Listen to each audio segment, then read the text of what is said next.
नमस्कार, मैं हूं अमीश देवगन। आप देख रहे हैं आर पार।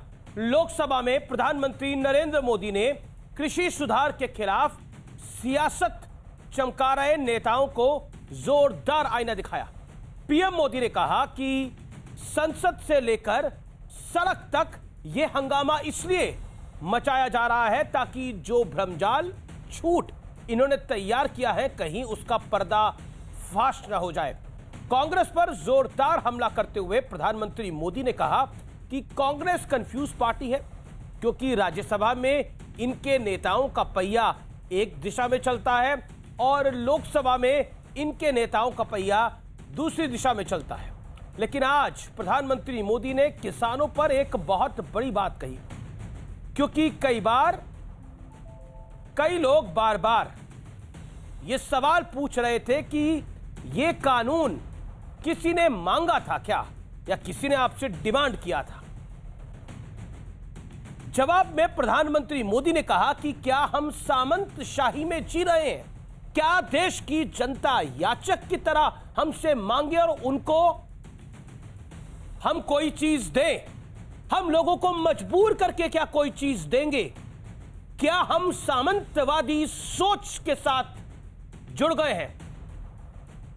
पीएम ने कहा कि कुछ लोगों की सोच ऐसी हो गई है कि ना खेलब ना खेलन देव, खेलवे बिगाड़ देव, यानी ना खेलूंगा ना खेलने दूंगा, खेल को ही बिगाड़ दूंगा। एक और कहावत है बिहार में, ना खेलन देव, गुच्ची में आके थूक दे।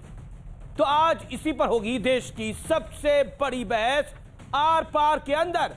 ना खेलन देव, आज का आर पार इसी पर, क्योंकि आज प्रधानमंत्री नरेंद्र मोदी फुल फॉर्म में थे लोकसभा में।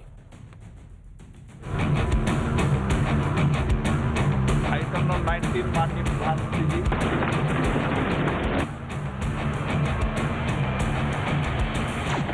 हमारे यहाँ बाल विवाह पर रोक, किसी ने मांग नहीं की थी कानून बनाओ, फिर भी कानून बने थे क्योंकि प्रगतिशील समाज के लिए आवश्यक होता है। शिक्षा को अधिकार देने की बात किसी ने मांग नहीं की थी, लेकिन समाज के लिए आवश्यक होता है, बदलाव के लिए आवश्यक होता है, तो कानून बनते हैं। ये पार्टी का ये हाल हो गया है कि पार्टी का राज्यसभा का सबका एक तरफ चलता है और पार्टी का लोकसभा का सबका दूसरी तरफ चलता है। भोजपुरी में कहावत है, ना खेलब ना खेल देव, खेल में बिगाड़ब। ना खेलूंगा ना खेलने दूंगा, मैं खेल को बिगाड़ के रखूंगा। कृषि सुधार पर सवाल उठा रहे विपक्ष को प्रधानमंत्री नरेंद्र मोदी ने चुन चुनकर लोकसभा में जवाब दिया। कांग्रेस के साथियों ने चर्चा की, मैं ये तो देख रहा था कि वो इस कानून के कलर पर तो बहुत बहस कर रहे थे। ब्लैक है कि व्हाइट है, ब्लैक है कि व्हाइट है। अच्छा होता उसके कंटेंट पर चर्चा करते, अच्छा होता उसके इंटेंट पे चर्चा करते, ताकि देश के किसानों को भी सही चीज पहुंच सकती थी। आपको मौका मिला था। लेकिन प्रधानमंत्री मोदी के भाषण के बीच में कांग्रेस ने जोरदार हंगामा किया। एक बार तो पीएम मोदी अपनी बात बीच में रोककर बैठ गए और फिर कांग्रेस के अधीर रंजन चौधरी पर चुटकी भी ली। श्रीमान किसान हमारे कैलाश चौधरी जी ने और हमारे ये समय बोलते ही रहेंगे क्या? देखिए मैं कितनी सेवा करता हूँ आपकी। आपको जहां रजिस्टर करवाना था हो गया।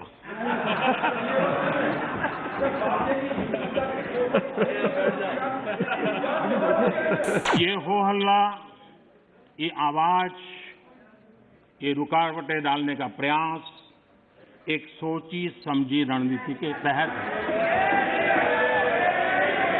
और सोची समझी रणनीति ये है कि जो झूठ फैलाया है, जो अफवाहें फैलाई हैं, उसका पर्दाफाश हो जाएगा, सत्य वहां पहुंच जाएगा तो उनका टिकना भारी हो जाएगा।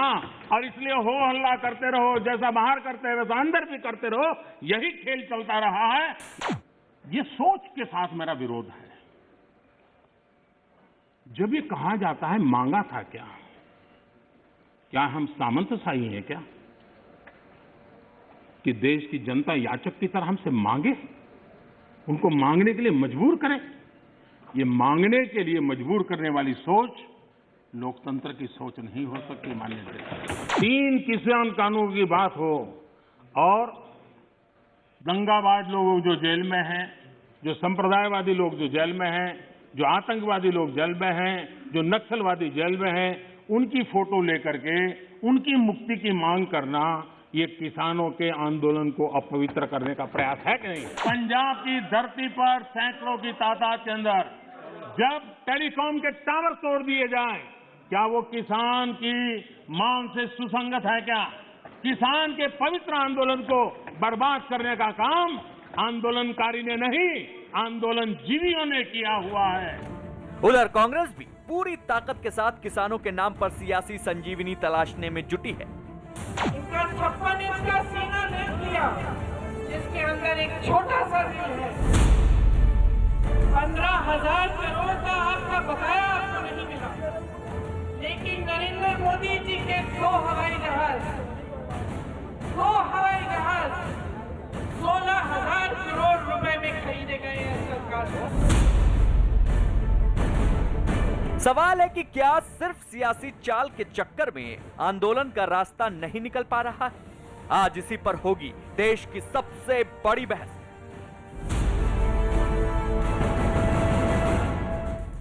और अब प्रधानमंत्री मोदी के तेवर का विश्लेषण सुनिए। पॉइंट नंबर 1, पीएम ने किसानों को भ्रमजाल पर फिर अलर्ट किया। कांग्रेस के हंगामे को प्रधानमंत्री मोदी ने एक सोची समझी रणनीति बताया। कहा बाहर भी हंगामा काटो, यहां भी हंगामा काटो। लेकिन इंटरेस्टिंग यह है कि कांग्रेस ने राज्यसभा में पूरा भाषण सुना, लेकिन अगले दिन कांग्रेस बदल गई और उसने भाषण को पूरा नहीं सुना। यह कमाल था। मैं बढ़ता हूं आगे। पीएम ने 2 टूक कहा विपक्ष की कथनी और करनी में फर्क है। पीएम ने कहा जब चर्चा होती है तो विपक्ष भाग जाता है।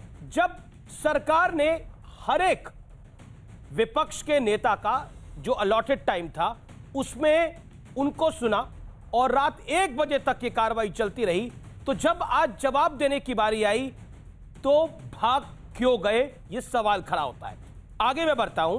पीएम ने कहा जब चर्चा होती है तो विपक्ष भाग जाता है। पीएम ने कहा आंदोलन जीवियों में विरोध को अपवित्र किया है। आप देखिए किस तरह से टावर तोड़े गए, किस तरह से माहौल बनाया गया, हाय हाय मोदी मर जा तू, किस तरह से शर्जील इमाम और उनको छोड़ने की बातें हुई, उमर खालिद को छोड़ने की बातें हुई। ये प्रोटेस्ट किसानों का था, तो उन लोगों को छोड़ने की बात क्यों जो देश को गुमराह करना चाहते हैं, जो देश को एक्चुअली तोड़ना चाहते हैं, गुमराह भी नहीं तोड़ना चाहते हैं। मैं बढ़ता हूं आगे। क्या भ्रमजाल से बचाने के लिए, भ्रमजाल को बचाने के लिए हंगामा हो रहा है? यह प्रधानमंत्री ने सवाल उठाया। लेकिन आज एक और विश्लेषण मैं करूंगा और उस विश्लेषण में एक लाइन होगी और वो एक लाइन यह होगी आखिरकार न खेलन न खेलन देव। अब आप समझिए क्या है। एक तरफ स्क्रीन के इस तरफ प्रधानमंत्री नरेंद्र मोदी है और दूसरी तरफ नेताओं का जमघट है जिसमें अरविंद केजरीवाल है, ममता बनर्जी है, अखिलेश यादव है और राहुल गांधी है। हालांकि प्रधानमंत्री का स्पष्ट रूप से कहना था कि ये लोग चाहते नहीं है कि सिस्टम कोई सुचारू रूप से चले। न खेलब न खेलन देव, खेलवे बिगाड़ देव। ये पश्चिमी उत्तर प्रदेश में बड़ी प्रचलित कहावत है। बिहार में भी इसको कहा जाता है, पूर्वी उत्तर प्रदेश में बड़ी प्रचलित कहावत है और पूरे बिहार में भी इसको कहा जाता है। और बिहार में एक और चीज इसमें जोड़ दी जाती है, वो होता है न खेलब न खेलन देव, गुच्ची में आके थूक देव। ये भी बिहार के अंदर कहा जाता है।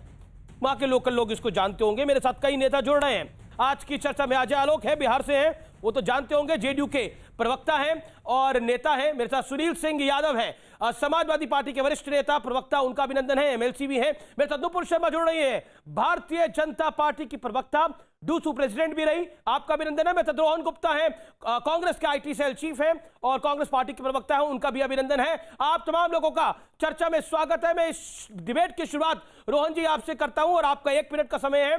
आपने राज्यसभा में पूरा भाषण सुना, आपकी पार्टी ने राज्यसभा में पूरा भाषण सुना, लेकिन लोकसभा में आप लोग आधे से पहले ही क्यों उठ के चले गए? क्या आप लोग कंफ्यूज थे कि आपको क्या करना है? राज्यसभा में पार्टी कुछ और करती है, लोकसभा में कुछ और करती है, क्योंकि जितनी पार्लियामेंट मैंने कवर कर रही है कि पार्लियामेंट्री पार्टी का एक ही स्टैंड होता है। बताइए। देखिए अमित जी, पता नहीं आपको कैसे दो स्टैंड दिखे, और जो प्रधानमंत्री जी ने बात की कि न खेलन देव, देखिए ये प्रधानमंत्री के लिए एक खेल हो सकता है कि जहां पे काले कानूनों को किसानों पे थोप दिया गया। हमारे लिए किसानों के अस्तित्व की लड़ाई है, और जब तक ये 3 काले कानून वापस नहीं आएंगे कांग्रेस की पार्टी ये लड़ाई लड़ती रहेगी। बात आपने की राज्यसभा की और लोकसभा की। राज्यसभा में तो वो हमारे नेता के प्रशंसा कर रहे थे, राज्यसभा में तो उन्होंने कभी अटैक नहीं किया था कांग्रेस पे। अगर प्रधानमंत्री जी चाहते हैं कि उनका रिस्पेक्ट हो या उनकी बात ठीक से सुनी जाए तो उनको अटैक नहीं करना चाहिए था। चालू स्पीच में अगर वो कांग्रेस के बारे में बात करेंगे तो कांग्रेस के पार्टी के हमारे जो नेता है वो बोलेंगे, उसमें कोई बड़ी चीज नहीं है। बात मुद्दा यहां पे वो नहीं है अमित जी। मुद्दा है प्रधानमंत्री ने कहा ना कंटेंट और इंटेंट की उन्होंने बात की। कंटेंट अगर इंटेंट ये दोनों चीजें इनके काले कानून में होती तो किसान को इतने दिन से आंदोलन के लिए नहीं बैठना पड़ता। कंटेंट और इंटेंट होती तो 200 से ज्यादा किसानों को अपनी जान नहीं गंवानी पड़ती। कंटेंट और इंटेंट होती तो 10 राउंड से ज्यादा बातचीत के बाद भी प्रधानमंत्री और उनकी सरकार किसानों को समझा पाते कि ये काले कानून उनके लिए अच्छे हैं। कंटेंट और इंटेंट होते तो किसानों को आतंकवादी नहीं कहा जाता। कंटेंट और इंटेंट होते तो जिस प्रकार से किसान आंदोलन को तोड़ने का प्रयास किया गया वो नहीं किया जाता। प्रधानमंत्री ने 1 मिनट, आप 1 मिनट बोला, आपको तकरीबन 1.5 मिनट हो गया अपनी बात को करते हुए। अगर आप 10 सेकंड और लेना चाहते हैं तो ले लीजिए। अमित जी,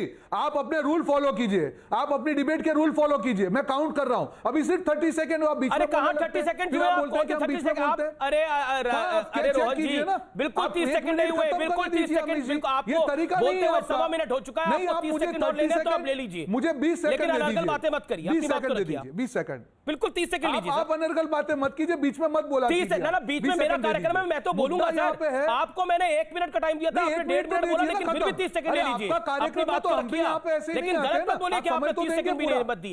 रोहन जी, आप 30 सेकंड और लीजिए, अपनी बात को रखिए। आप बोलने दीजिए ना, आपको बोलने तो दे रहा हूं। 1.5 मिनट आपने बोला, आपने सुना नहीं अपने आपको। रोहन जी बोलिए, गुस्सा मत होइए, बोलिए। आप 20 सेकंड दीजिए।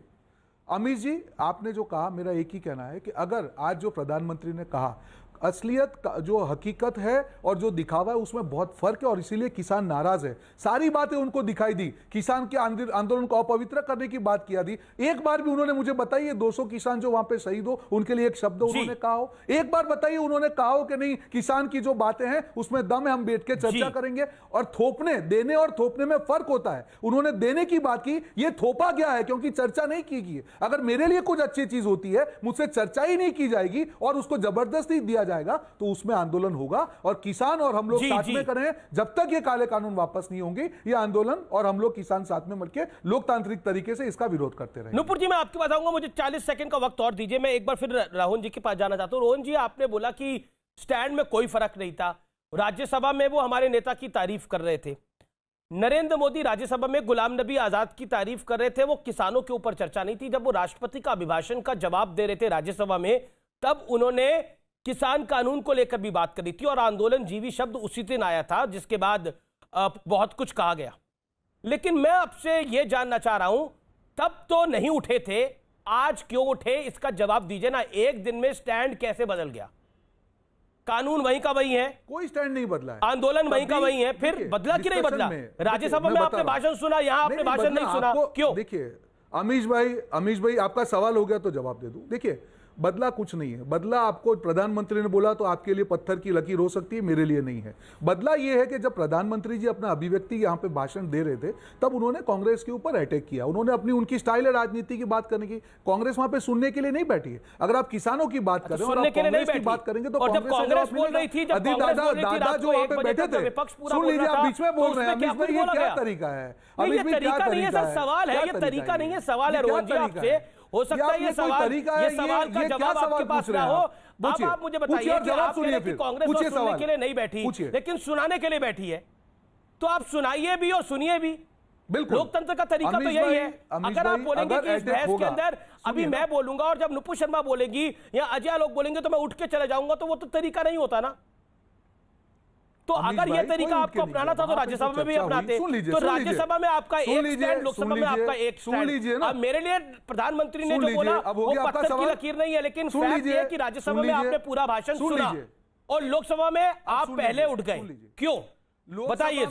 लोकसभा में जब प्रधानमंत्री जी बोल रहे थे, उन्होंने 3 चीजें, उन्होंने बंगाल की बात की, उन्होंने हमारे नेता मनीष तिवारी के स्टेटमेंट पे बात की। तो जब अगर प्रधानमंत्री अपने वक्तव्य में उसका उपयोग राजनीति के लिए करेंगे तो उसका जवाब कांग्रेस पार्टी जरूर से देगी। उन्होंने 3 चीजें बात की, तीनों का हमने उसका जवाब दिया। हमने शुरुआत नहीं की अमित जी, जो राज्यसभा में उन्होंने वो चीज नहीं की। अगर प्रधानमंत्री ये समझेंगे कि जहां सांसद का जो उपयोग है वो राजनीति के लिए होगा तो कांग्रेस उसका मुंहतोड़ जवाब देगी, क्योंकि हमारे लिए किसानों का अधिकार सबसे ऊपर है, राजनीति उसके बाद में है। पर राजनीति भी होगी तो उसका जवाब कांग्रेस को देना ठीक है, आपने अपनी बात सुन लिया। नुपुर शर्मा की बात में जाता हूं।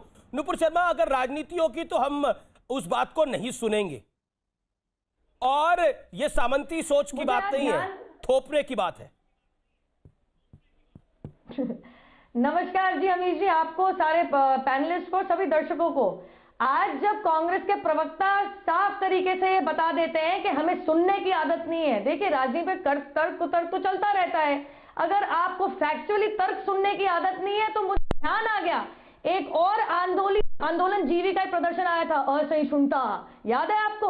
उसमें भी काफी कांग्रेसी पाए गए थे। तो आज जो माननीय प्रधानमंत्री मोदी जी ने कहा, आज लोकसभा के अंदर फ्लोर ऑफ द पार्लियामेंट में, उससे साफ हो गया कि आंदोलन जीवी और आंदोलनकारी में फर्क क्या है। आंदोलनकारी वो होता है जो आंदोलन करके अपने हक की लड़ाई लड़ता है, अपने हक को मांग के रहता है। आंदोलन जीवी वो होता है जिसके पास आंदोलन ही जरिया होता है कुछ ना कुछ करने का, उसकी जिंदगी में और कुछ होता ही नहीं। तभी रेंट कॉज एक्टिविस्ट आ जाते हैं कहीं ना कहीं, कांग्रेस को ज्वाइन कर लेते हैं, लेना एक ना देना दो, लेकिन साथ में भेड़चाल बन के चल लेते हैं। अता पता कुछ होता नहीं है कि प्रदर्शन किस पे हो रहा है। कानून पढ़ना तो दूर की बात है, ये शायद लुधियाना के सांसद ने तो कल ही प्रूव कर दिया। उनको यही नहीं पता था कि तीनों कानून में कहीं नहीं लिखा कि मंडी हटा दी जाएगी।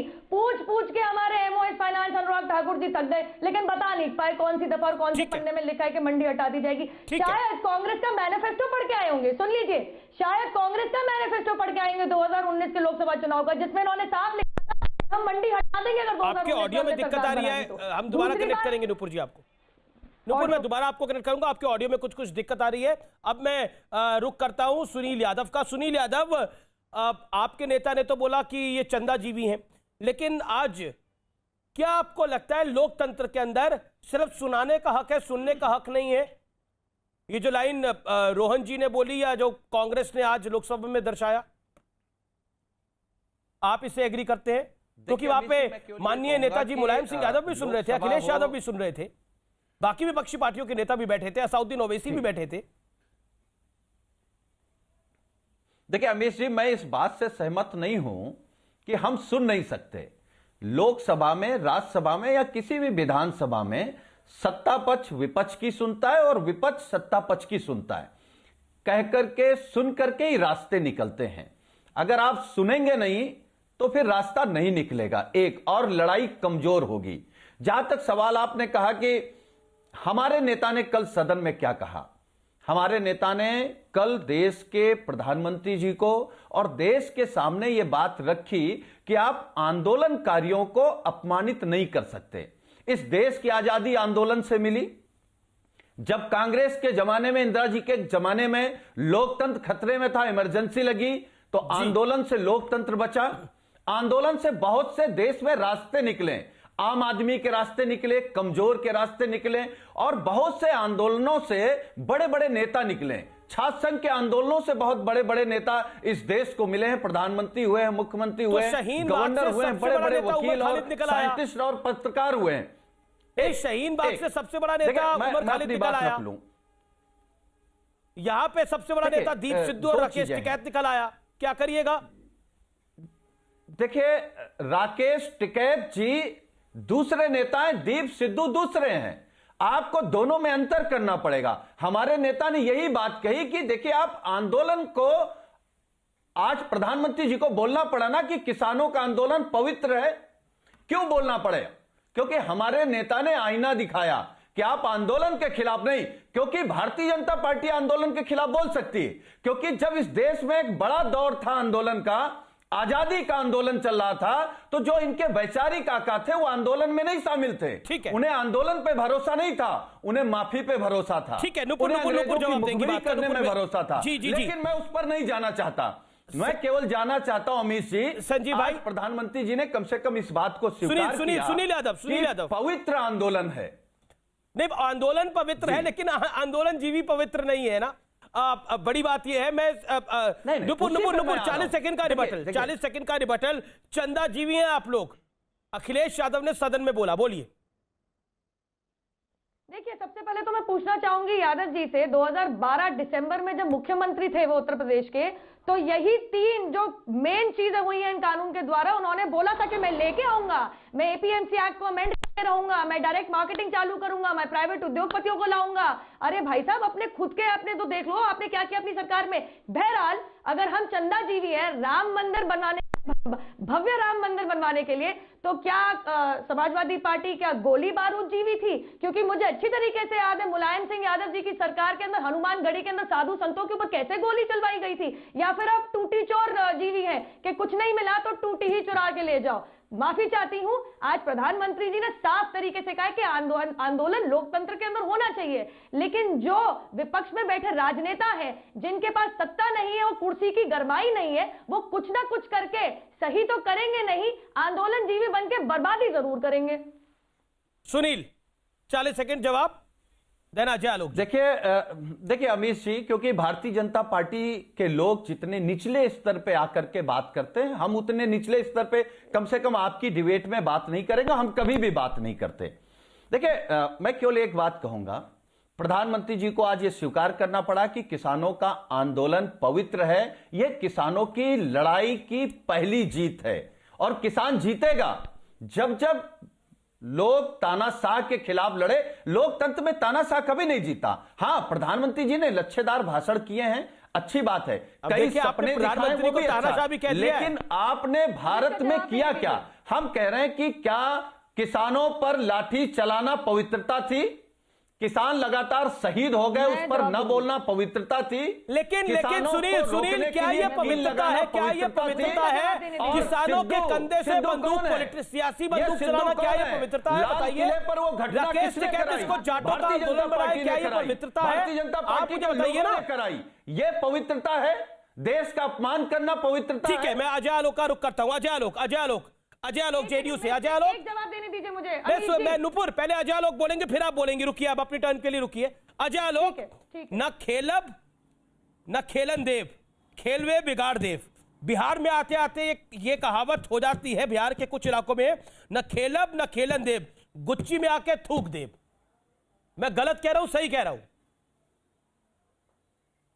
नहीं, आप बिल्कुल सही कह रहे हैं। कहां गलत कह रहे हैं?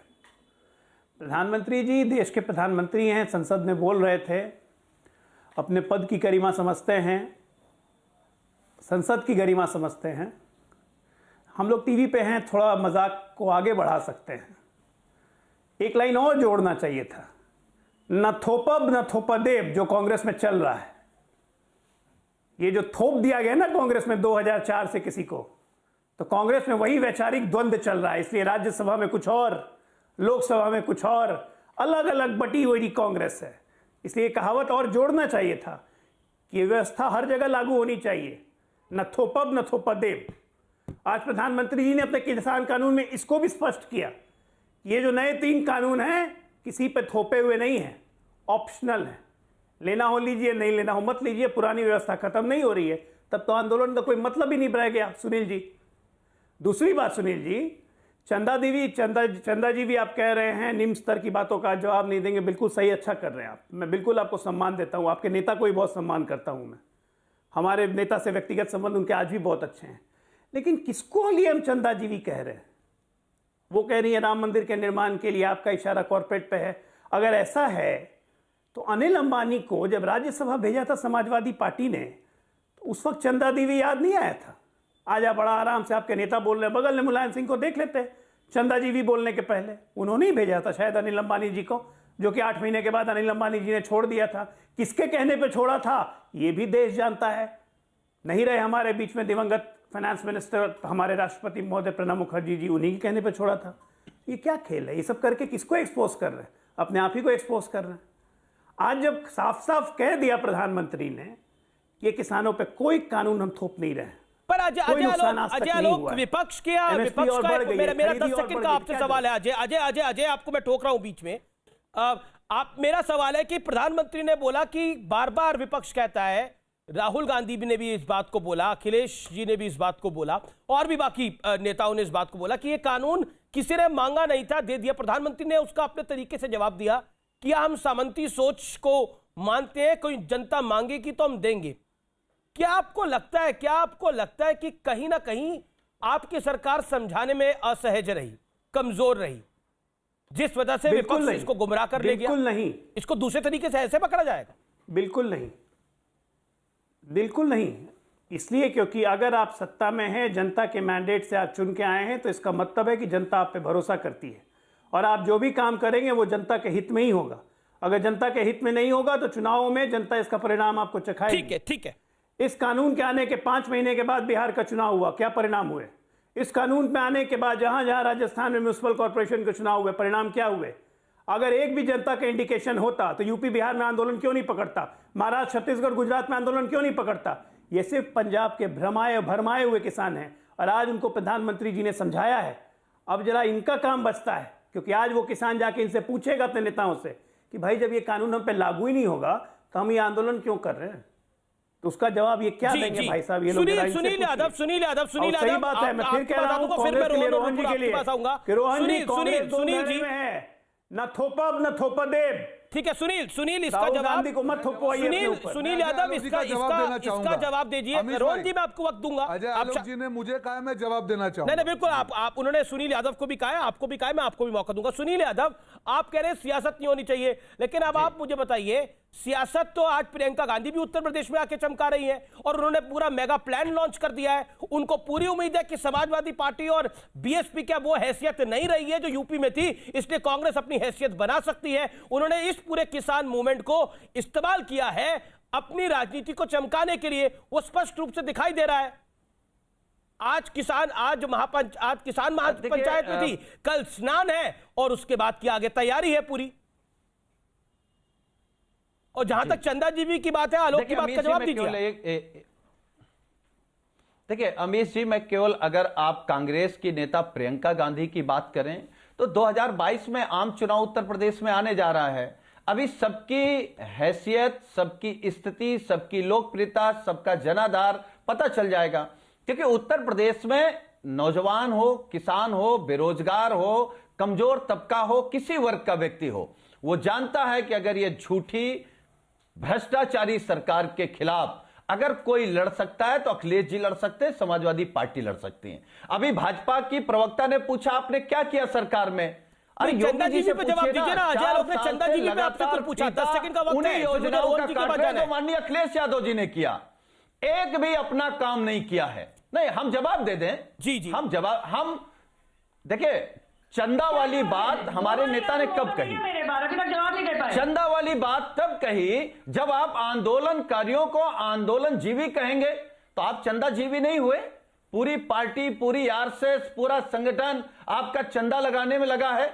और अगर मंदिर की बात है तो मंदिर की आस्था सबसे है, सब पे है, सब लोग भगवान राम को मानते हैं। इससे पहले भी 1500 करोड़ रुपए इकट्ठा हुआ, वो कहां गया? उसका हिसाब किताब क्यों नहीं दे रहे हैं चंदा लेने वाले लोग? भाई मंदिर बने, भव्य मंदिर बने, अच्छी बात है, लेकिन मंदिर के नाम पे, भगवान राम के नाम पे आप लूट तो मत करो। भी लग रहा है 2022 से पहले मंदिर में एक ईंट लगाने जाना ही पड़ेगा। गुमराह तो मत करो। देखिए सुनील जी, इससे आज से पहले तो समाजवादी पार्टी के प्रवक्ता नेता इतना खुल के नहीं बोलते थे, अब तो मुझे लगता है ईंट लगाने भी चले जाएंगे आप लोग, या तो अखिलेश जी को भिजवाई देंगे, बोलेंगे वोट पड़ जाएंगे। क्या हमारी आस्था नहीं है? क्या नहीं, आस्था है, हिंदू नहीं मानते क्या? लेकिन वो आस्था निकल कर नहीं आती थी तब फिर। अरे भाई हमारी सोच है, हमारी सोच है, जिस सोच को भगवान राम ने बढ़ाया। भगवान राम तो समाजवादी थे, आप बहस कर लीजिए। ठीक है, वो जाति नहीं मानते थे, धर्म नहीं मानते थे। ठीक है, नुपुर मैं आपके पास आऊंगा, पहले 40 सेकंड में तो रोज के बाद जा रहे हैं। ठीक है सुनील जी, आपने बोली अपनी बात को। वो तो पूंजीपतियों के खिलाफ लड़े। नहीं, अभी तो बात करी ना उन्होंने चंदा जीवी की, पूंजीपति की बात करी, उस पर आपने जवाब नहीं दिया। राज्यसभा तो आप ही ने भेजा था ना। कि नहीं भेजा था? भाई मैं कह रहा हूं कि जरूरी है, किसी को आपने राज्यसभा भेजा तो आप फिर हम पर्ची लेकर के चंदा ले रहे थे क्या? पर्ची लेकर के गांव-गांव कौन घूम रहा है? कौन चंदा चोरी कर रहा है? आपको किसान कानूनों से दिक्कत है या चंदे से दिक्कत है? ओके, अब मुझे एक सेकंड नुपुर आप ही जवाब दे दीजिए भाई, फिर मैं रोहन आपको बताता हूँ। नुपुर देना पड़ेगा। हाँ देखिए, सबसे पहले उन्होंने बात शुरू करी थी भाषा की सभ्यता को लेकर। जी कमाल है, उस पार्टी के प्रवक्ता भाषा की सभ्यता मुझे सिखाएंगे जिनके पार्टी के दिग्गज नेता एक महिला नेता के निक्कर का रंग पूछ लेते हैं, अंडरगारमेंट्स का। भाई साहब प्लीज इतनी दोगली राजनीति ना करिए। अभी तक मुझे आपने उसका जवाब नहीं दिया। दिसंबर 2012 का मेरे पास पेपर के अंदर ऑन रिकॉर्ड है, उत्तर प्रदेश के मुख्यमंत्री अखिलेश यादव कह रहे थे पूंजीपतियों को हम मार्केट में लाएंगे और किसानों का मार्केट खोलेंगे, एपीएमसी एक्ट अमेंड करेंगे, डायरेक्ट मार्केटिंग में अलाउ करेंगे। नहीं दिया। सुन लीजिए, पूरी बात सुन लीजिए। 10 सेकंड नुपुर, मुझे रोहन की बात किसानों की पवित्रता की, आज आपको किसानों की पवित्रता की बहुत चिंता हो रही है। जरा अखिलेश यादव फ्लाइट हल्का सा गूगल मारिएगा, 2013, 14, 15 अगल बगल में झांकते हुए आपके उत्तर प्रदेश के मुख्यमंत्री अपनी गलती ना मानते हुए उत्तर प्रदेश के किसान के इतने बुरे हाल क्यों हुए, वो अगली पिछली सरकार पे, कभी बसपा पे, कभी उत्तर यूपीए की सरकार पे बिल्कुल ठीकरा फोड़ रहे हैं। अपनी गलती नहीं मान रहे कि हमारे किसानों की दुर्दशा क्यों हो रही है। और तीसरी बात, मुलतई जब किया था दिग्विजय सिंह ने मध्य प्रदेश के उत्तर मुख्यमंत्री बनते हुए, ठीक है मैडम आपने अपनी बात को रखा। कुछ नहीं था। नुपुर आपको मैंने वक्त दिया अपनी बात को रखने का, मेरा निवेदन स्वीकार करिए। मुझे रोहन के पास जाना है, मैं आपके वापस आऊंगा। रोहन जी अब आपके पास आ रहा हूं मैं। रोहन गुप्ता, प्रधानमंत्री मोदी ने सदन में कहा कि कांग्रेस के हंगामे को उन्होंने सोची समझी रणनीति बताया। उन्होंने बोला ये बाहर भी हंगामा करते हैं, यहां भी हंगामा करते हैं, बेसिकली इनका काम सिर्फ हंगामा करना है। अमीश भाई, पहले मैं अजय आलोक जी का जवाब दे दूं। मुझे लगता है कि उनके जो मुख्यमंत्री वो आज जो स्लोगन बोल रहे होंगे या कहावत बोल रहे होंगे कि ना जीवत ना जीवन देत, उनके ही अलायंस में होने के बाद में उनके ही विधायक तोड़ तोड़ के सरकार बना रहे हैं। और अजय आलोक जी, मुझे लगता है कि बहुत कम दिनों में आपकी ये पुरानी डिबेट आपको डिबेट में दिखानी पड़ेगी। देखिए आप क्या बोल रहे थे, वो समय आने वाला है, मैं ज्यादा चर्चा नहीं करूंगा। देखिए अमीश भाई, जो सारे मुद्दों की चर्चा हुई आज, वो प्रधानमंत्री जी की बात हुई या रणनीति की बात हुई, यह बात रणनीति की नहीं है। अगर आप प्रधानमंत्री है, अगर आप वक्तव्य दे रहे हैं, आप किसान आंदोलन को पवित्र बोल रहे हैं और एक बार भी 200 जो किसान शहीद हुए उसके बारे में नहीं बोलेंगे, तो आप क्या बोलना चाह रहे हैं? उनका जो विरोधाभास था काफी विजिबल था, वो शैटर्ड थे, कहीं ना कहीं लग रहा था कि वो घिर चुके हैं, क्योंकि आप कंटेंट और इंटेंट की बात कर रहे हैं, पर जो मुख्य मुद्दे हैं जिसके कारण किसान वहां पे बैठे आप उसको एड्रेस नहीं करेंगे। आपको सारी चीज दिख गई पर किसानी को जो शहीद हुई वो नहीं दिखी। आपने कांग्रेस के 60 साल के शासन की बात की। अरे भाई साहब, आप वही शासन में बनाया हुआ चीजें। एक मिनट अमीश भाई प्लीज, एक मिनट। आप जो 60 साल की बात कर रहे थे शासन की, अमीश भाई एक मिनट, अजय जी प्लीज आप देख सुन लीजिए।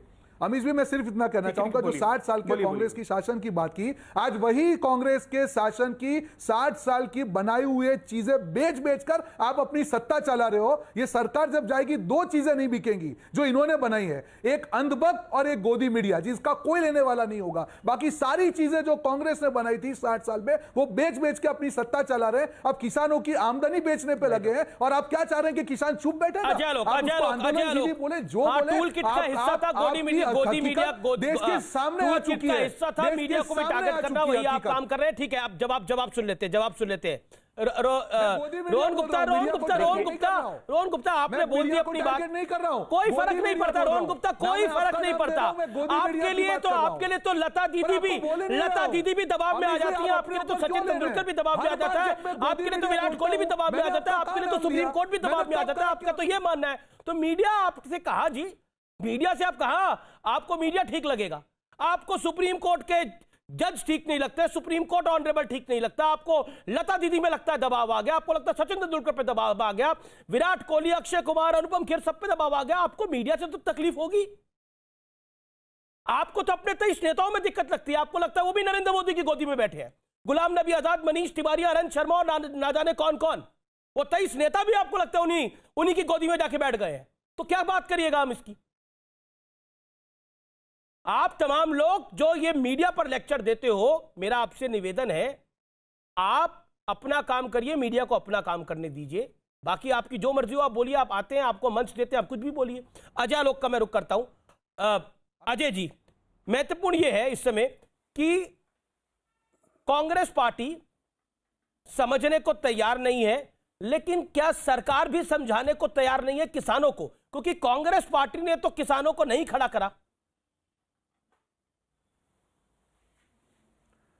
देखिए अमीश, बहुत साफ है कि इस देश का 95% किसान बात समझ रहा है, और यहाँ पे जो कुछ भूले भटकाए हुए किसान जो हैं, जो कि हमारे अपने ही हैं, उनसे सरकार लगातार बात कर रही है। वो समझ भी जाते, लेकिन इनके नेता उनको समझने नहीं दे रहे। पहले बोला किसान आंदोलन में किसी पार्टी को प्लेटफॉर्म नहीं यूज़ करने देंगे, लेकिन खड़ा किया किसको आगे? महेंद्र सिंह टिकैत। कौन है? कांग्रेस के टिकट से, राष्ट्रीय लोकदल के टिकट से चुनाव लड़ चुके हैं। पहले कांग्रेस पार्टी बोली कि हमारा समर्थन बाहर से है, लेकिन हम उनका प्लेटफॉर्म नहीं लेंगे। अब खुलेआम कांग्रेस पार्टी समर्थन कर रही है। ये आंदोलन तो प्योरली राजनीतिक है, aided, abetted and finance by the Congress party. Rohan गुजी ने बहुत आसानी से मेरा सवाल गोल करके राहुल गांधी पे, नीतीश कुमार पे आ गए कि न थोपब न थोपदेब। आप ही जरा बताइए मुझे कि गांधी परिवार के अलावा कौन ऐसा आदमी आज तक अध्यक्ष बना जो 2004 में आके सीधे लोकसभा लड़ता है, उसके बाद अध्यक्ष और महासचिव सब बन जाता है? ये मैंने गलत क्या बोला? थोपब देवता भाग्य उससे सवाल से।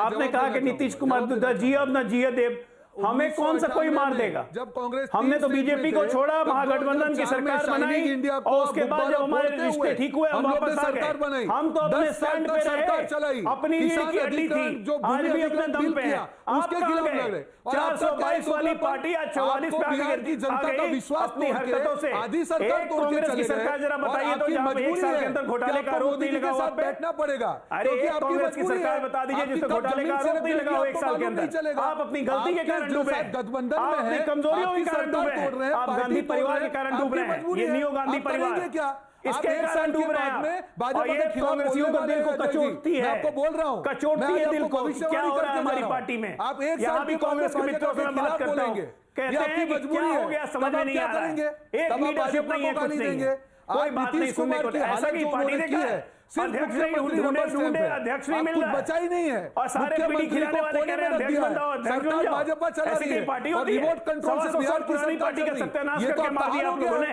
बीजेपी भी इस पर जवाब देना चाहती है, नुपुर इस पर कुछ बोलना चाहती है। रिमोट कंट्रोल से बीजेपी सरकार चला रही है, नुपुर शर्मा इस पर कुछ कहना चाहती है। नुपुर शर्मा के साथ नहीं रहेंगे। नुपुर शर्मा, किसान महापंचायत में प्रियंका गांधी भी बोली है। सबसे पहले तो मैं प्लीज मुझे जरा रोहन जी की बात का जवाब देने दीजिए। मैं किसी के ऊपर नहीं बोल रही, अपेक्षा रहेगी मेरे ऊपर कोई नहीं बोलेगा। अरे रोहन जी ने ये तक बोल दिया, अरे हम सामान लाए थे तुम बेच रहे हो। चलो तुम ये तो माने कि 2010-11 के अंदर आपके कृषि मंत्री शरद पवार बार बार कह रहे थे कि मार्केट को खोलो, बार बार कह रहे थे कि उद्योगपति को लाओ, बार बार कह रहे कि मंडी हटाओ। चलो तुम ये तो माने कम से कम कि 2004 के अंदर मॉडल एपीएमसी एक्ट लागू करने के लिए आपने कितने घोड़े खोल दिए थे। ये तो माने 2007 के अंदर एपीएमसी रूल्स तुम ही लाए थे। ये तो माने 2011 में प्लानिंग कमीशन रिपोर्ट आपकी कहती है यूनियन लिस्ट एंट्री 42 के तहत यही 3 कानून पारित कर दो। कॉन्करेंट भी नहीं जो अभी आज की सरकार ने, वर्तमान सरकार ने किया है, कॉन्करेंट सीधा यूनियन लिस्ट के भैया राज्य सरकार कुछ कर ना पाए। 2013 में आपके हरिश्चंद्र पाटिल कमेटी क्या कहती है? कमोडिटी एक्ट की लिमिट चेंज करने की क्या जरूरत थी? बताइए ना, बताइए क्यों एमएसपी नहीं है, क्यों प्राइवेट सेक्टर में एमएसपी नहीं है? जैसे मोदी आप बताइए, आप सवाल बताइए ना, जवाब दीजिए। 3 सवाल है। एक, पहली बात एमएसपी को क्यों हटाया गया? नंबर 2, एसेंशियल कमोडिटी एक्ट को क्यों हटाया गया? बताइए, आपके पास जवाब है क्या? आपकी नीयत में खोट है, आपकी सरकार की नीयत में खोट है, इसीलिए सिस्टम तोड़ रहे हैं। क्योंकि आपको अपने जो क्रोनी जीवी है, आप लोग क्रोनी जीवी हैं, आपको अपने क्रोनी फ्रेंड्स को हेल्प करनी है, और इसीलिए आपकी मजबूरी है। आप लोग की जो सरकार स्वीकार करिए। रोहन उनको 40 सेकंड बोले दीजिए, फिर आप बोलिए, आप दोनों की आवाज आएगी, मेरा निवेदन है। बोलिए नुपुर आप अपनी बात को रखिए। क्योंकि 2013 में इसलिए मौका गए क्योंकि 2013-14 में एपीएमसी के तहत उन्होंने फल सब्जी डीलिस्ट भी नोटिफाई कर दिया था, इसलिए बौखला गए। देखिए सच्चाई तो ये है आज की तारीख के अंदर रोहन गुप्ता जी की कि हरिश्चंद्र पाटिल कमेटी ने भी, इन्होंने इनकी सरकार के मंत्री थे, कहा था कि बैरियर फ्री मार्केट लागू करो। चलो आपने माना तो सही, सामान आपका ही था भाई साहब, आज यूटर्न क्यों, ये रणनीति आपकी क्यों? लेकिन आप प्राइवेट सेक्टर में एमएसपी आप कंपलसरी नहीं कर रहे हैं। आप इतना जवाब दे दीजिए मुझे, आप बताइए ना, आप इसका जवाब दीजिए कि सवाल का जवाब दे दीजिए। का क्या करेंगे आप? आपने उनकी मदद करने के लिए तो ईसीएल लागू ठीक है, नुपुर, आपने अपनी बात को रखा। अपना मैनिफेस्टो करके आए, पढ़ के आए कीजिए, आपको पता ही नहीं है कि ठीक है, ठीक है, आप रोहन को जवाब सुनिए, रोहन का 40 सेकंड जवाब सुनिए। नुपुर जी आपने 1 मिनट बोला, अब रोहन जी का जवाब सुनिए। सुन लीजिए। इन्होंने बहुत कुछ कहा है, इन्होंने तीन कहा क्वेश्चन 200 किसान अमीश मरे भाई, हैं। 3 भाई सवाल। साहब, आप पहला रणदीप सवाल, सुरजेवाला से पूछ पहली के आइए, बात वो कि 150 क्यों कह रहे हैं, प्राइवेट आप सेक्टर 200 में कह रहे हैं। एमएसपी को देखिए, कंपलसरी नहीं किया मेरा गया। मानना है 150 दूसरा मरे, सवाल, 150 मरे या 200 मरे, मरा अगर कोई भी मरा है तो मुझे लगता है कि थोड़ी संवेदना रखनी चाहिए। नुपुर होल्ड ऑन, नुपुर जी सुनिए बात को ना प्लीज। देखिए, अगर 100 किसान मरा, 150 मरा या 200 मरा, किसान मरा है, मुझे लगता है संवेदना रखनी चाहिए। ये विषय नहीं है बहस करने भाषा का। तो देखिए आप। अच्छा, मेरी बात मानिए नुपुर जी, मेरी बात को सुनिए प्लीज, मेरा निवेदन है। देखिए, ऐसे हम अगर बिल्कुल एनार्की फैला देंगे बहस के अंदर तो बहस नहीं हो पाएगी, फिर वही हाल होगा जो लाल किले पर हाल हुआ। एक एक करके सब अपनी बात को रखें, जो कि मर्यादित ढंग से रखा जाए तो बेहतर है। रोहन गुप्ता, आज प्रियंका गांधी वाड्रा किसान महापंचायत में थी। आप कह रहे हैं कि सियासत नहीं होनी चाहिए, आपने 2 बार इन अल्फाजों का इस्तेमाल किया। देखिए, सियासत नहीं करनी चाहिए, प्रधानमंत्री मोदी सदन में सियासत कर रहे हैं, लेकिन सदन में तो सियासत होती है और सियासत के लिए ही सदन बना हुआ है, लोगों का काम करने के लिए भी सदन बना हुआ है। प्रियंका गांधी वाड्रा भी तो सियासत ही कर रही हैं आज किसान महापंचायत में जाकर। वो कह रही हैं कि मोदी का 56 इंच के सीने में दिल बड़ा छोटा सा है, मोदी का दिल उद्योगपतियों के लिए धड़कता है। किसानों को मोदी जी ने आंदोलनजीवी कहा। आज प्रधानमंत्री ने बताया कि आंदोलनजीवी कौन है। आंदोलनजीवी वो हैं जो जेल में बंद लोगों को छुड़वाना चाहते हैं, जो मांगने और देने वाली सोच की जरूरत बताते हैं, जो मोबाइल टावरों को तोड़ना किसान आंदोलन को कहते हैं, जो पराली जलाने का समर्थन करते हैं। ये लोग हैं आंदोलनजीवी, ये लोग हैं आंदोलनजीवी, जो शाहीन बाग में भी दिखते हैं, 370 में भी दिखते हैं और अब यहां पे भी दिखते हैं। बताइए जी अमीश भाई, प्रधानमंत्री जी ने जो ये नई डेफिनेशन निकाली आंदोलनजीवी की, जब ये डेफिनेशन निकाली तब उनको जो 200 किसान शहीद हो गए वो क्यों नहीं दिखे?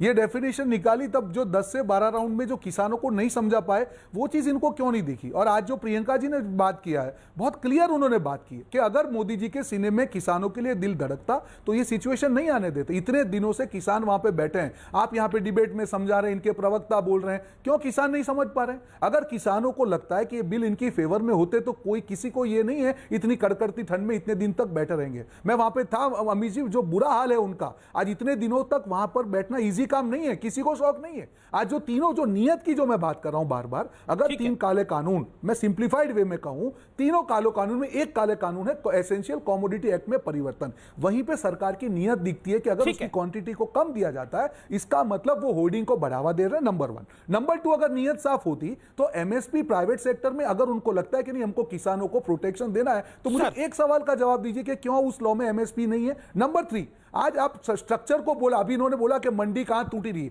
अरे आप जो एटमॉस्फेयर ही ऐसा करेंगे तो मंडी टूटने ही वाली है। अगर प्राइवेट सेक्टर का शोषण करने का अधिकार किसानों का दे रहे हैं उनको, कौन जाएगा मंडी में? आप सिस्टमैटिक तरीके से आपने बोला एमएसपी नहीं है, लेकिन ये भी कहां लिखा हुआ है उस कानून के अंदर कि एमएसपी खत्म कर रहे हैं?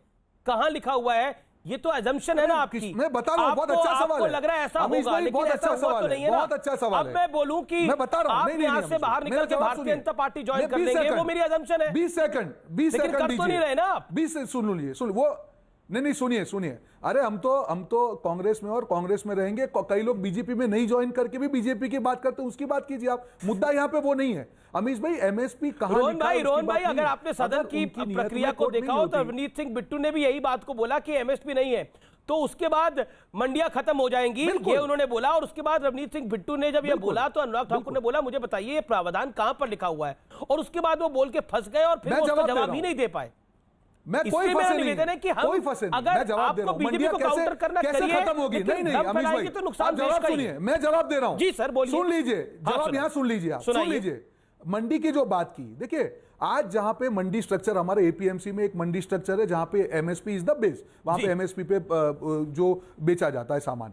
आज जहां पे अब जो नया लॉ ला रहे हैं वहां पे प्राइवेट सेक्टर में आप अगर एमएसपी कंपलसरी नहीं रख रहे हैं, प्राइवेट सेक्टर की जो बाइंग कैपेसिटी ज्यादा है, किसान का शोषण होगा ही होगा वहां पे, एमएसपी अगर नहीं है। और दूसरा, अगर एमएसपी के बाहर सब लोगों को अगर माल मिलता है तो कौन जाएगा मंडी में? मंडी में कौन जाएगा? वहां पे मंडी टैक्स है। नहीं सुन लीजिए, आपको वक्त दिया मैंने। नुपुर जी मेरा रोहन जी मेरा निवेदन स्वीकार करिए। नुपुर क्विक रिप्लाई नुपुर जी। मेरी दोबारा अपेक्षा रहेगी, मैं इनके पूरे बोलने के ऊपर नहीं बोली, मेरी अपेक्षा रहेगी। बिल्कुल नुपुर, आप नहीं बोलिए, आपको वक्त मिलेगा, बोलिए आप, बोलिए नुपुर जी, नहीं है, आराम से बोलिए, इत्मीनान से। यही तो बात है, उल्टा चोर कोतवाल को डांटे। देखिए भाई साहब, आपको मैं ध्यान दिलाना जरूरी है, आपके मैनिफेस्टो को पढ़ के आते, आप लोग खुद नहीं पढ़ते। वही इसेंशियल कमोडिटीज एक्ट को आप हटाने की बात कर रहे थे, तो हमने भी तो जमाखोरी के खिलाफ ही कानून अमेंड किया है भाई साहब, हमने और क्या अलग कर दिया। हाँ, शायद आपको प्याज की जमाखोरी पसंद आ रही थी, वो जो महाराष्ट्र में आपके दोस्तों के द्वारा होती है। कृपया करके थोड़ा अपने गरिबान में जाके बात कीजिए। रही आपके किसान भाइयों की बात, आपने अभी तक मुलताई का मेरे को जवाब नहीं दिया। वो किसान लोग सूखे की वजह से जो सड़कों पर प्रदर्शन कर रहे थे, 24 किसान को शूट एट साइट के ऑर्डर दिए थे आपके मुख्यमंत्री दिग्विजय सिंह ने। बताना किस किस के 24 परिवारों में से किस किस के पास गए थे? कलावती के पास दोबारा गए? अरे आपने तो किसानों का अपमान कर दिया। अभी अमीश भाई के शो में जो किसानों के लिए बोला है, पूरा देश आपके सामने देख रहा है। क्या ये भाजपा की विचारधारा है? आपने अपमान किया है, अमीश भाई ने बोला है, आपने अपमान किया है, आपको माफी मांगनी चाहिए किसानों की। किसी को डिबेट छोड़ के जाने की जरूरत नहीं है। मैं निवेदन कर सकता हूं, मैंने निवेदन करा रोहन से कि वो आपको 50 सेकंड सुन ले। देखिए ये कहना कि मैं डिबेट छोड़ के चली जाऊंगी, मुझे नहीं लगता तार्किक तरीका है, लेकिन आप अपनी बात को रखिएगा।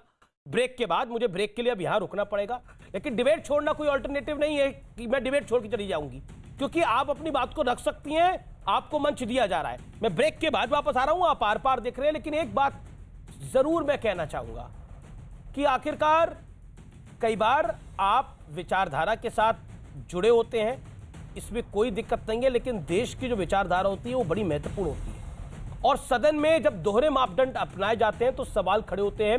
राज्यसभा में कांग्रेस सुनती है, लोकसभा में वॉकआउट करती है।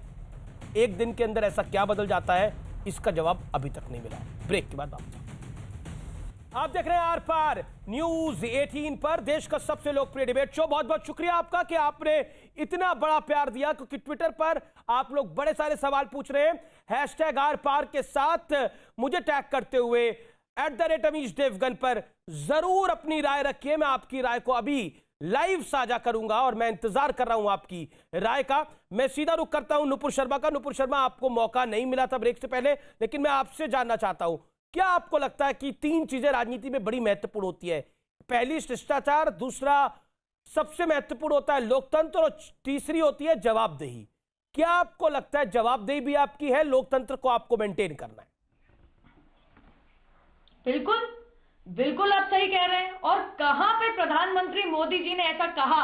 उन्होंने कहा आंदोलन तो लोकतंत्र का हिस्सा है, और पवित्र और अपवित्र के बीच में अगर मैं आपको अंदर बता दूं तो प्रियंका वाड्रा कह रही है कि मोदी जी का 56 इंच के सीने में छोटा सा दिल है। देखिए प्रियंका जी, जो देश के सबसे गरीब, and I am being sarcastic, सबसे गरीब किसान की बीवी है, धर्म पत्नी है, कम बोले तो सही रहेगा। और वो जो आज कह रहे हैं हम प्राउड टू बी आंदोलन जीवी, इससे पहले उनको फर्क नहीं पड़ा था आंदोलनकारी और जीवी के बीच में। वो वही है जिन्होंने 2019 के अंदर कोर्ट के अंदर याचिका में ये लिख के कहा था कि मैं करोड़ोंपति इसलिए हूं क्योंकि मैं अपनी बैल्कोनी के अंदर मैंने गोभी खोद के उगाई है। माफी चाहती हूं, दिस इज ऑन रिकॉर्ड। तो ये लोग जो पवित्र अन्नदाता का मजाक उड़ाते हैं, उनकी जमीन झड़प के करोड़ों पति बन जाते हैं, खुद भी पूंजीपति है। कृपया दूसरे को न सिखाएं, और खास करके रोहन जी के लिए। रोहन जी, मेरे ननियाल में आज तक खेती है, मेरे मामा आज तक खेती करते हैं। ठीक है, मैं किसान की बेटी की बेटी। अगर खेती होती तो आप अपमान नहीं करते किसान का। आप अपमान नहीं करते। आज आपने अपमान किया है किसानों का, आज अपने विवेक को चूक के आगे चलेगी। आपने अपमान किया, और तभी अमीश भाई ने बोला आपको, अमीश भाई ने 3 बार बोला आपको, आपने अपमान किया। आपको 200 से ज्यादा किसान शहीद, 15 सेकंड रोहन जी को भी सुन लीजिए। 15 सेकंड रोहन जी को नहीं करेगा आपको, किसान नहीं माफ करेगा आपको। रोहन गुप्ता, क्या आपको लगता नहीं है कि कहीं ना कहीं कांग्रेस का जो स्टैंड था वो थोड़ा विरोधाभासी था राज्यसभा और लोकसभा में? ये एक फैक्ट है, और एक क्या आपको लगता नहीं है ये नेचुरल प्रोसेस के विपरीत है? बिल्कुल नहीं अमीश भाई, मैंने जैसे पहले भी बताया, हमारा काम है किसानों के साथ खड़े रहना। जब प्रधानमंत्री जी ने लोकसभा में अपने वक्तव्य के दौरान कांग्रेस के ऊपर अटैक किया तो हमको जवाब तो देना पड़ेगा। बात अगर किसानों की चल रही है, आप आंदोलनजीवी, आप डेफिनेशंस दे रहे हैं वहां पे, मुझे एक चीज बताइए, एक बार भी प्रधानमंत्री ने जो किसान शहीद हो उनके लिए एक शब्द भी बोला होता? आंदोलन को आप पवित्र बोल रहे हो और किसानों के लिए एक शब्द नहीं बोल रहे हो। लगातार बोल रही है नुपुर, कहीं ना कहीं शांत हो जाइए आप भी। नुपुर शांत हो जाइए, लगातार मेरे कान में आपकी आवाज मेरी बात सुन लीजिए। ठीक जो है, बौखलाहट है प्रधानमंत्री जी की बातों में विरोधाभास था, कहीं ना कहीं कॉन्फिडेंस नहीं था। क्या आपको लगता है कि विपक्ष की कथनी और करनी में फर्क है? जो प्रधानमंत्री ने बोला आप सिर्फ इसलिए विरोध कर रहे हैं क्योंकि ये बीजेपी की सरकार ने करा है, नरेंद्र मोदी ने करा है? विपक्ष का कोई खुंदक है नरेंद्र मोदी से? में विपक्ष अंतर नहीं करता है। हाँ, आपने एक बड़ा सवाल किया कि राजनीति में क्या क्या महत्वपूर्ण है। मुझे लगता है कि जब किसी नेता को, देश के प्रधानमंत्री जी को लोग बहुत सुनते हैं और बहुत प्यार से सुनते हैं, बहुत भरोसा करते हैं, इसीलिए दोबारा मौका दिया। लेकिन हमारे यहाँ नेताजी लगातार इस बात को कहते हैं कि वादा खिलाफी भी सबसे बड़ा भ्रष्टाचार है। वादा खिलाफी बिल्कुल नहीं होनी चाहिए राजनीति के अंदर, लेकिन ये होती है। लेकिन राजनीति का सबसे बड़ा धर्म है कि आप सुनाओ भी और सुनो भी, और यही आज की बहस का निष्कर्ष है। लेखराज, प्रीतम, इंदु, जीबू भाई, सुमित शर्मा, आप तमाम लोगों का, आशीष चौधरी, हरीश भाई, मंजीत गुज्जर, आपका बहुत बहुत शुक्रिया। जय हिंद, जय भारत।